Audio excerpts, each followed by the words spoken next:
Hi and welcome back everybody to another reaction video where we try to learn something new and to spread history on YouTube. So today we have the video called The Fallen of World War II. As always, the original video is going to be in the description below. Go check them out and give them a view. I didn't watch this video beforehand, but this video was recommended a few times in the comment section. As always, if you want to recommend the video, you can put it in the comment section below. There's already a big queue of videos for me to react, but I like how you guys spread additional information and maybe corrections of me in the comment section, and I'm really appreciative of that, and I would encourage you to continue with that. And also, please participate in the polls. They're going to be up somewhere in the top corner of the video so that we can see what people think about different topics during the video. And I decided to make this video because we did the two videos from Oversimplified about World War II, and I thought that we could just kind of end this topic of World War II with watching like this video, The Fallen of World War II. Not saying that we won't come back to this topic, but for now.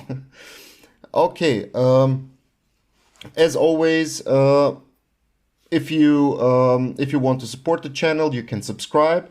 Don't forget to hit the notification bell. If you don't hit it, you won't be notified if a new video comes out. And you can also support the channel via Patreon. And the link is going to be in the description below. And yeah, let's just jump into the video.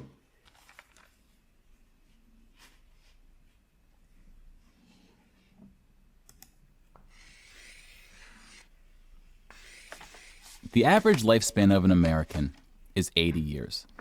And an 80-year-old today was 10 when World War II ended, 4 when it began. A soldier who saw battle would have to be in his late 80s, at least today. Generals, political leaders, the decision makers of the war, few are still with us.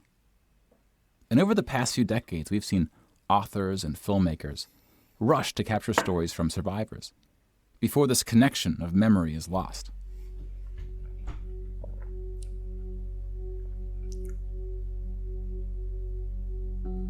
This project is not about individual war stories. Yeah, and it's important also to get those interviews. Actually, interviews are one of the methods in historiography and history, how to record history. And of course, all the memories from the people who lived during an age are important to be recorded and everything, but you cannot take them at face value, I think is the right expression. So you need to check them to if they collide with other statements and so on, but they're pretty valuable. And both of my great grandmas were alive. Like, I met them, and they were both alive during the Second World War. One was a member of the Yugoslav partisans, but she wasn't like in a military unit, but she was a career. And the second, and she lived in a village, so she resisted the Germans and the Ustasha regime. And the second one, that's kind of funny, but the second one was younger, and she lived in a city. And I asked her, like, what did you thought about the Germans? You know, like the German soldiers that were like in the city marching, and you know, like when they took over and everything. And she said, like, oh, the German soldiers looked always so clean and nice, and they always gave us chocolate. So you see those two perspectives. Like, it's important to take their input and their experiences and everything, but you always need to take them with a little bit of salt in it. Like, check if everything's all right. And yeah, she always said like, yeah, you know, the partisans, they're always dirty and everything. Of course they're dirty, they're fighting in forests and so on. But it's kind of a just a micro historical level thing. Okay, I will try not to ramble too much in this video, because this video is what, 18 minutes long. But yeah, I think it's kind of interesting to mention it. And it's not about survivors. We're going to tally up the tens of millions of people whose lives are cut short by the war, and see how these numbers stack up to other wars in history, including trends in recent conflicts. Okay.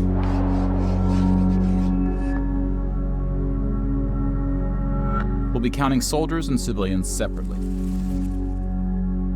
Each of these figures represents 1,000 people who died. Civilians were of all walks of life, whereas military deaths were almost entirely men.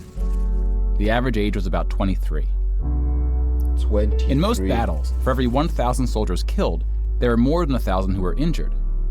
The word casualty can be confusing because in military speak, it often includes both deaths and injuries, and anything else that takes a soldier out of service. Here, we're just counting the deaths. And we'll begin with American soldiers.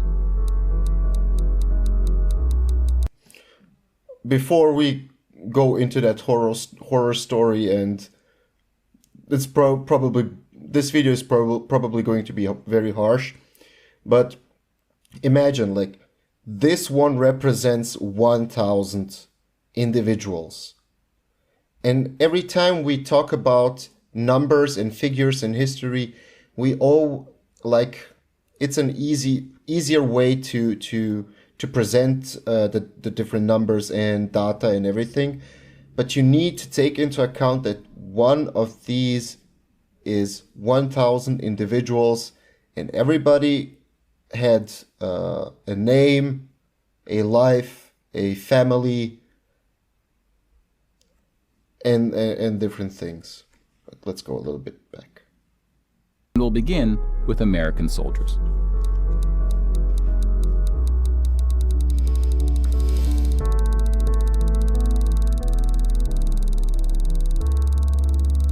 Over 400,000 died. Most of the deaths occurred in the European theater, fighting the Nazis. And about a quarter were in the Pacific, fighting the Japanese. When you put them on the timeline, you see that casualties were the heaviest at the end of the war. The war began on September 1st, 1939. Yeah, invasion of Poland. But the U.S. wasn't willing to join the fight until Pearl Harbor 2 years in. The deaths increased drastically on D-Day, when the Allies invaded Normandy. Omaha. One of the most tragic moments of the war was on D-Day at Omaha Beach, where 2,500 Americans fell.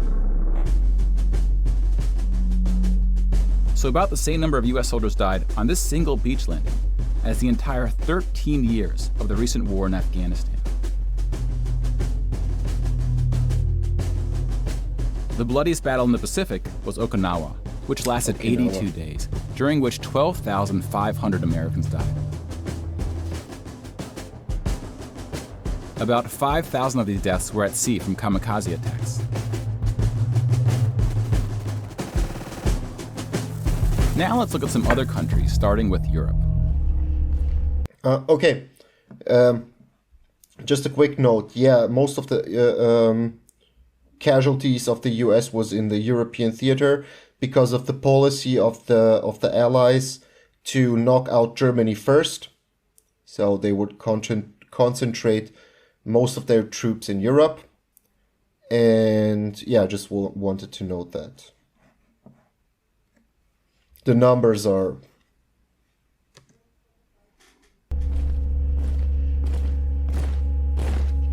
Germany started World War II when it invaded Poland. Poland ultimately lost 200,000 soldiers in the war. Most died after the invasion while the country was occupied by Germany and the Soviet Union.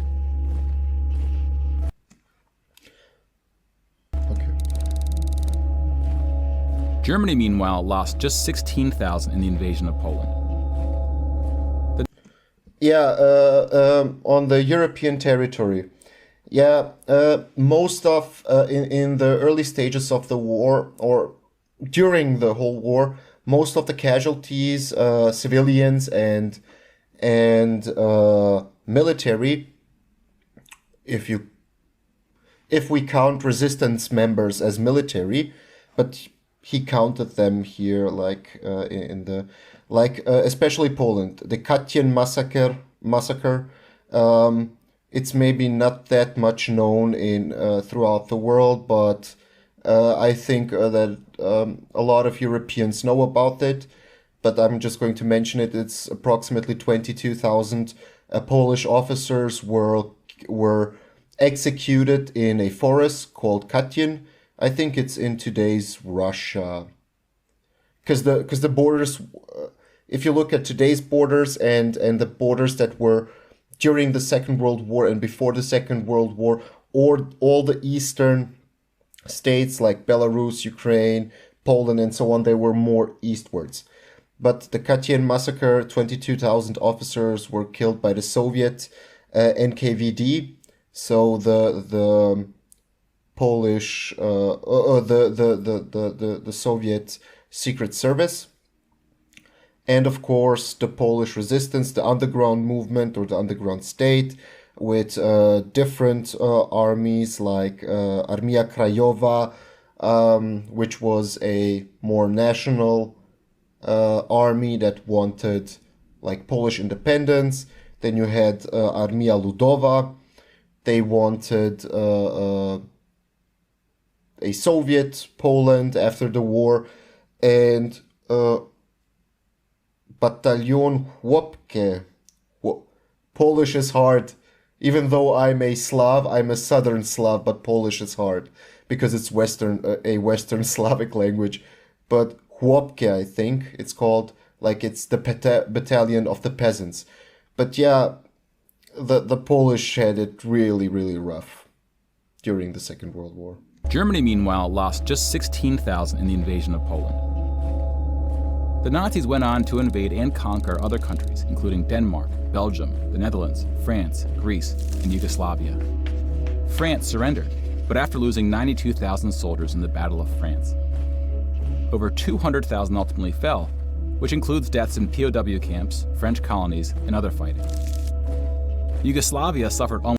Yeah, I mean, there's always, like that meme about, haha, France surrendered that quickly and so on. There's actually a joke in Europe, like a German goes to France and a German tourist goes to France and something like that, and the French guy asks him like, "What's your occupation?" And the German's like, "No, I'm just a tourist." But yeah, stupid joke. But yeah, the French resistance, the Germans were pretty harsh on France, and France put up a really good fight against the Germans, but they couldn't do anything about that force. But they were especially essential during the evacuation of the British or Allied forces on Dunkirk. So they helped the Germans until the Brits could evacuate. Almost 500,000 military deaths. What? Yugoslavia. Yugoslavia suffered almost 500,000 military deaths. Yep. The initial invasion brought relatively few casualties on both sides. But the deaths mounted under Nazi occupation due to guerrilla fighting, civil conflict, and mass executions. Okay, so we're now talking about military deaths in Europe. Yeah, okay, in Yugoslavia you had two movements. The Chetniks were mostly monarchists and royalists, and mostly consisted of Serbs. And then you had the Yugoslav partisans, who were for forming a socialist communist Yugoslavia, post-war communist Yugoslavia.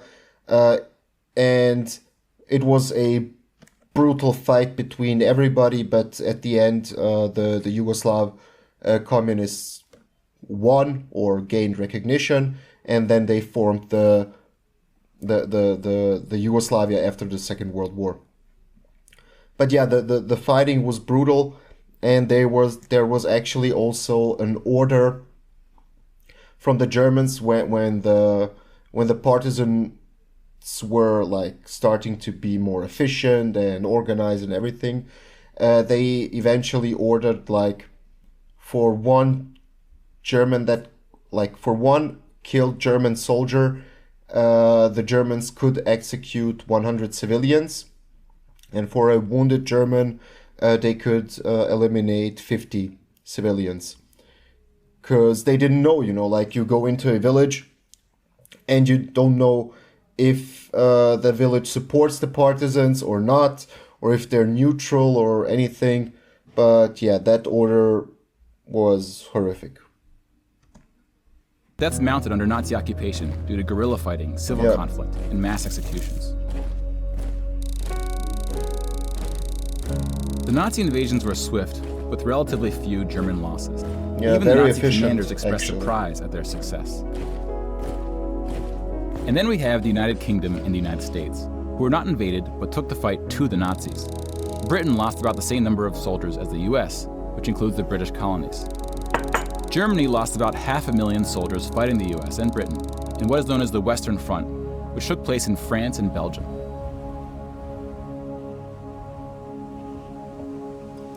Yeah, but most of the German casualties, he's probably going to mention it, like most of the German casualties were on the Eastern Front. And I don't know if he's going to mention it, and I don't know if he counts them also as German soldiers, or but it's known that on the Western Front, especially like on D-Day and so on, there were a lot of soldiers from Eastern European countries that were forced into the German army, also known either as Ostlegion, Ostbataillon, and so on. So I don't know, Polish people, Ukrainians, Belarusians, and so on, who were drafted and forced into the German army. So I don't know if they also count as German losses. But most Nazi soldiers died in the Eastern Front. Yeah. Germany's unsuccessful invasion of the Soviet Union. The numbers Stalingrad. are staggering. The most famous battle of the Eastern Front, and perhaps the turning point of the European war, was Stalingrad. The German Sixth Army successfully took Stalingrad, but then got surrounded by the Soviets and cut off from food and ammunition. 500,000 Nazis would ultimately die in Stalingrad. Another 100,000 were taken prisoner, of which 6,000 would ever return. POWs had a low survival rate throughout World War II, and it was particularly grim in the East. Yeah. When you include these POWs, roughly the same number of Germans died in Stalingrad as all the Western Front fighting against France, the UK, and the US. And though Stalingrad was a victory for the Soviets, regarding POW, so captured soldiers, yeah, the Eastern Front was more brutal than the Western Front. I'm not saying that it didn't happen in the West, but in the East it happened more often, and that's due also to the ideology of the Nazi regime. But I don't like how he sometimes refers to German soldiers as Nazi soldiers. Not every German soldier that served in the German army. Like, yeah, it was a Nazi state, Nazi invasion, a Nazi ideology, but not all of the German soldiers were Nazi, like members of the party. But yeah, it has to do with ideology and Untermensch. The Germans thought that the Slavs were Untermenschen, and they didn't consider them human or subhuman or whatever, and that's why they were so cruel. And of course, with doing that, the Soviets would do the same to the Germans when they start to gain major victories on the Eastern Front. and though Stalingrad was a victory for the Soviets, they suffered almost twice as many losses as Germany. Yeah. It was brutal. The Soviet Union would eventually defeat the once unstoppable German army, killing 2.3 million Nazi soldiers. No, German soldiers. But winning the war came at a cost.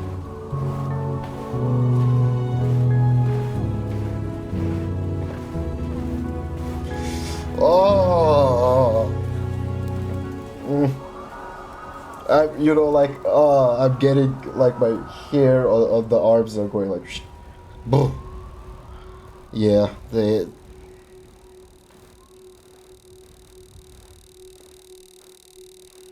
Just stop, please.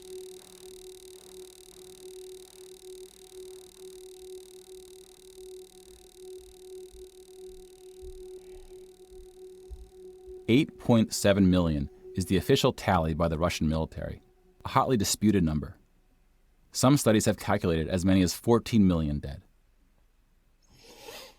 To complete the count of European military deaths, we need to add German deaths from other fronts, including the North and Africa, as well as deaths from other Axis powers allied with the Nazis, Hungary, Romania, and Italy. When you put these European military deaths on the timeline, it looks like this. You can now interact with the chart to learn more. Pause the narration if you would like more time.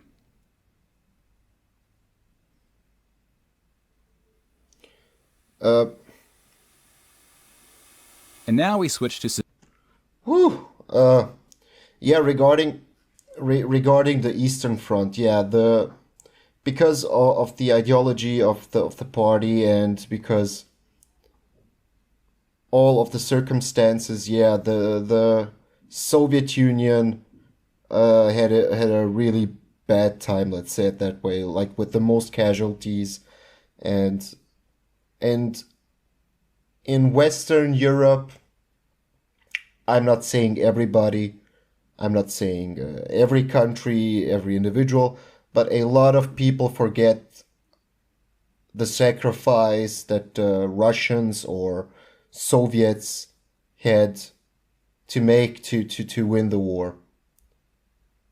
And we kind of focus, we all know about Stalingrad, Leningrad, Moscow, but I'm shocked.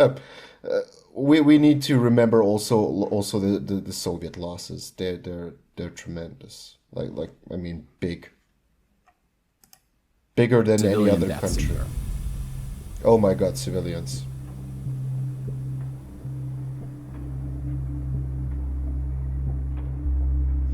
Six million Jewish people were killed in the Holocaust. If you separate this by country, you see that about half, 2.7 million, were Polish. 700,000 were Soviets, followed by Hungary and 17 other countries.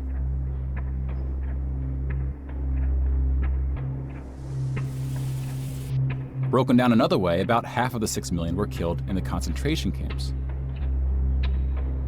Over 1 million died in Auschwitz. Most were killed in the gas chambers. Others died from starvation, exhaustion, disease, and other forms of execution. The second most deadly camp was Treblinka, which was exclusively an extermination camp, set up to look like a train station. Mobile killing groups killed 1.4 million Jews.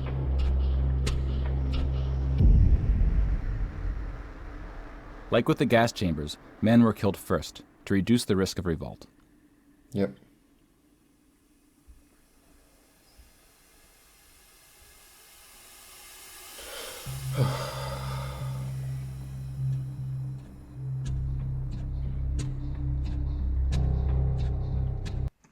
You always need to take into account that we talk about people, individuals, with names, with lives, with families, with memories, with... Well. The Holocaust also includes non-Jewish deaths. Between 130,000 to 500,000 Roma, then called Gypsies, were killed. The numbers are disputed. About 250,000 people with disabilities were killed. Homosexuals, Catholics, and other groups were also exterminated, but their numbers were relatively small.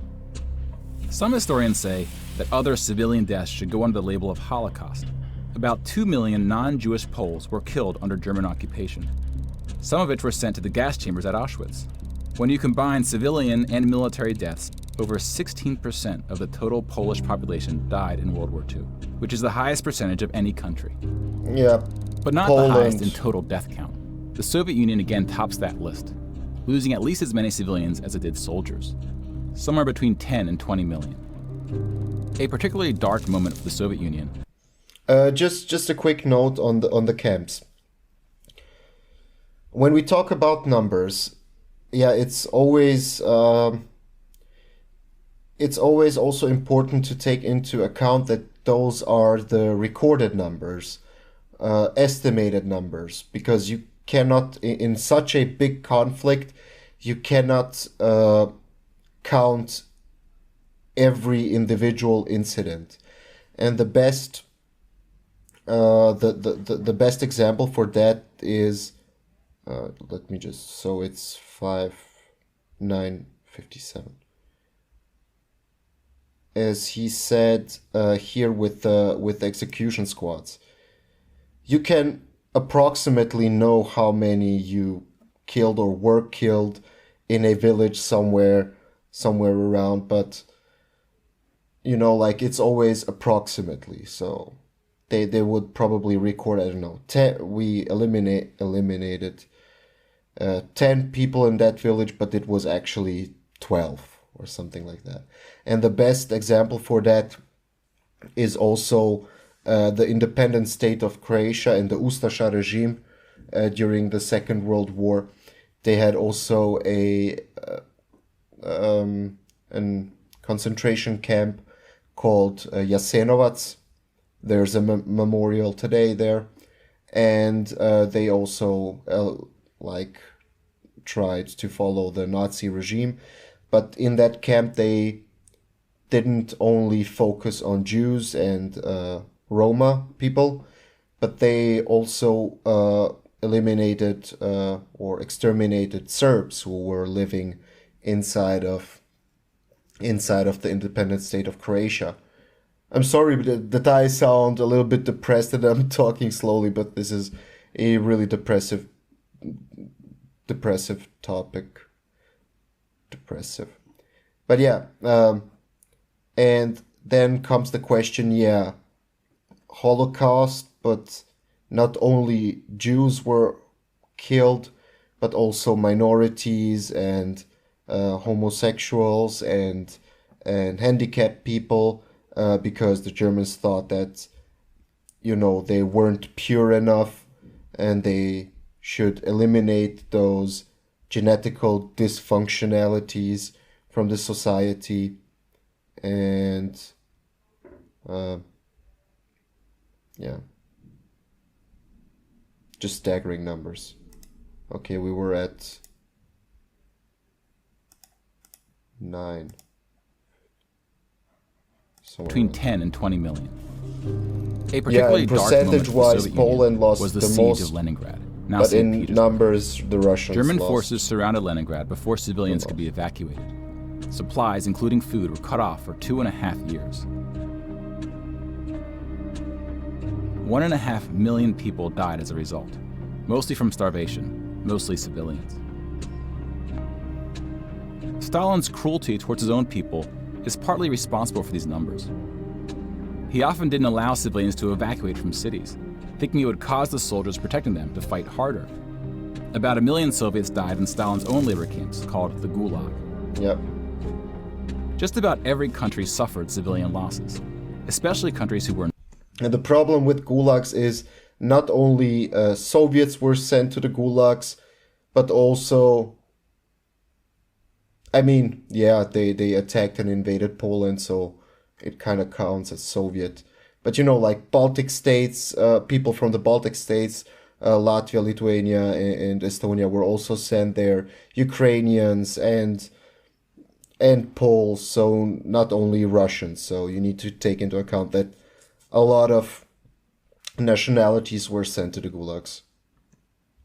Invaded. While many died as a result of so-called collateral damage, the biggest numbers occurred when it was no accident. civilians were exterminated, purposely fired upon or bombed, used as human shields, or intentionally deprived of food. The intentional killing of civilians was done by most warring parties, including the United Kingdom and the United States. The United Kingdom was spared of a just one quick note on Russia. Yeah, and their no retreat policy and using civilians as, let's say, motivation to keep the soldiers fighting. There was a famous order, I think it was at the end of 43 or 44, I'm not sure, but it was around the Battle of Stalingrad when they countered the Germans. But it's called the Order 227, in Russian Prikaz 227, or famously known No Step Back, or in Russian Ni snagu nazad. So, like you would be shot if you retreat, or be forced into some punishment battalions, or you would be directly sent like into meat grinders, like to some German fortified positions where you would certainly die. Land invasion, but still lost 60,000 civilians. This is so largely depressing. from German air raids or blitzes, often directed at civilian population centers. The UK did the same to German cities at a much greater magnitude, causing about 10 times the number of deaths. But most German civilian deaths came from the ground at the late stage of the war. Yep. When the Nazi regime collapsed, civilians living in occupied regions had to desperately flee from the advancing Soviet army. Explosion. Rapes were widespread, and death estimates ranged from 600,000 to 3 million.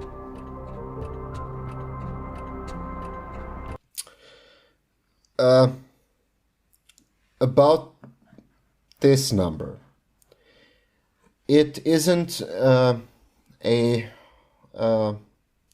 like a lot of people in Europe probably know that, but not everybody, and I think that most people outside of Europe don't know it. But before the beginning of the First World War, there were a lot of Germans living outside of Germany, and the Germans called them Volksdeutsche. So all the that was a general term to describe all the different Germans living outside of Germany. So you had the Donauschwaben, so the Swabians, I think it's the German term, that live in the Danube region, like in today's Croatia, Vojvodina, in Serbia, and in Hungary. Then you had the Siebenbürgendeutsche, the Germans who were living in today's Transylvania, or the Hungarians call it Erdély. Then you had Germans in Slovenia. Then you had the Sudetendeutsche in the Czech Republic. Then you had Germans in Western Poland. You had also Volga-Deutsche, so in the Volga River area. And a lot of those Germans didn't come with the German invasion, and then were settled there. Of course, there were also Germans that were brought and started a life there and joined police forces and so on. But a lot of those Volksdeutsche, or the different groups, were also there for generations. And it has to do with the Ottoman conquest of the Balkan, and then the repopulation policy of the Austro-Hungarian Empire, and so on. I'm not going into that, but for 2, 3, 4, 5 generations or 10 generations, like Germans who were living there, and they were kind of assimilated with the Slavs, and they had their own dialect, culture that was distinct from German and Slavs, and it was something unique. And every time we talk about what Germans did to other nationalities and ethnicities, we always use those, I don't know how to express myself, but those hard, harsh terms that, that you know about, like Holocaust, genocide, ethnic cleansing. Like when you say those words, you're like, ah, don't, don't do it. But with the Germans in historiography, when you talk about the suffering of the civilians that were ethnically German and that were expelled, killed, as he said, it's a wide known fact that a lot of German women were raped by Soviet soldiers in Eastern Europe, raging in hundreds of thousands. In history, the term expollution is used. It doesn't sound harsh like the first three words that I use, like Holocaust, genocide, ethnic cleansing, kulturozid, and so on, but it was practically the same thing. Not practically the same thing, but a harsh thing that was done to Germans, and not every ethnically German was supportive of the Germans. You had the Ernst Thälmann division in Yugoslavia, and you had also ethnically Germans who joined the Polish Armia Krajowa. Of course, the numbers weren't or the percentage-wise, it wasn't high, but they were. But almost everybody faced the same consequences. And I think for that we should use the same terms that we use for what Germans did to other ethnicities. Oh my god, this is so depressive. I'm sorry, but... Let's step back and see where we are with the totals. We just counted about 20 million civilian deaths in Europe. If you add this to the European military deaths we already covered, it brings us to over 40 million. Then we have the Asian theater. Here we see the vast majority of military deaths in Asia came from China and Japan. On the civilian side, about 6 million deaths from China, Indonesia, Korea, Indochina, and the Philippines can be attributed to Japanese war crimes, which are sometimes compared to the Nazi atrocities due to the sheer scale of the cruelty. China had the second highest death count after the Soviet Union. And like the Soviets, the Chinese government demonstrated a stunning willingness to sacrifice its own people. Chinese nationalists opened the dike at the Yellow River, hoping the flood would halt the Japanese advance. Yep. 500,000 Chinese civilians or more were killed, which is 2 or 3 times the number who died in all countries in the 2004 Asian tsunamis. But the invasion of China only cost Japan 200,000 soldiers. Most were killed fighting the US and allies in the Pacific War. Yeah. A significant portion of Japanese civilian deaths were caused by American firebombing and the 2 nuclear attacks. Contrary to official US statements, these airstrikes were directed at civilian populations, not military targets. When you add all the deaths outside of Europe, it brings us to a grand total of 70 million for the war, give or take depending on who's counting and what civilian deaths get included. Yep. More people died in World War II than in any other war in history. For comparison, here are 20 or so of the very worst wars and atrocities we have on record. Just compare this number. Of course, we need always to take into account the population at that time when a war or something started. But let's look just number-wise, not percentage-wise or everything. 15 million in World War I, and what was it? 70 million in World War II. And here are 20 or so of the very worst wars and atrocities we have on record. Some of these are more of atrocities than wars, but we've seen how that distinction can get blurry. Napoleon, 30 Years' War. Some of these spanned across centuries. World War II had the highest body count, and it all happened in just 6 years. Look, the Mongol conquests killed even more people than World War I. And imagine the population back then was nothing compared to this to this time frame. The world's population has grown significantly since the earliest atrocities on this list. Yeah.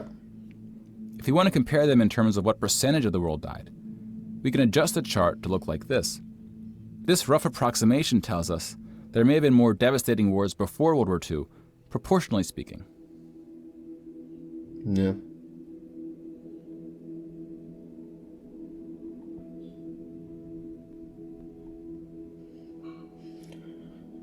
But World War II is in our memory, or is researched more by people and individuals because it happened like what, a generation before, 1-2 generations before, and maybe some of us had grandmas and grandpas or great grandmas, great grandpas that were a part of it, and you heard their stories, and there are also a lot of media like that you can where you can see the pictures and the videos from back then. So when you think about, let's say, the Mongol conquest, as we saw, it was the highest percentage wise, but you're not, how to put it in right words. This is really a depressive topic. You don't feel that connection like with the Second World War, I think. When we turn to post-war conflicts, it's hard to say anything that isn't controversial. But the data shows something quite extraordinary has been happening. In 1989, John Gaddis coined the phrase "the long peace" to identify the absence of conflict between the nuclear powers during the Cold War.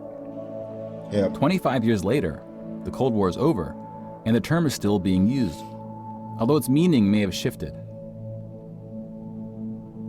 European countries have not fought each other, except for this 10-day war in 1956 when the Soviet Union invaded Hungary. When we look at European wars before World War II, it looks like this. They tend to be more frequent as you go back. Yeah, the invasion of Hungary, but also the invasion of the Czechoslovakia, and also the intervention in Poland. But then you need, I'm just like you, speaking about Europe, and then the Yugoslav or war or whatever you want to call it, and on the Balkans in the 90s, Kosovo, Ukraine today.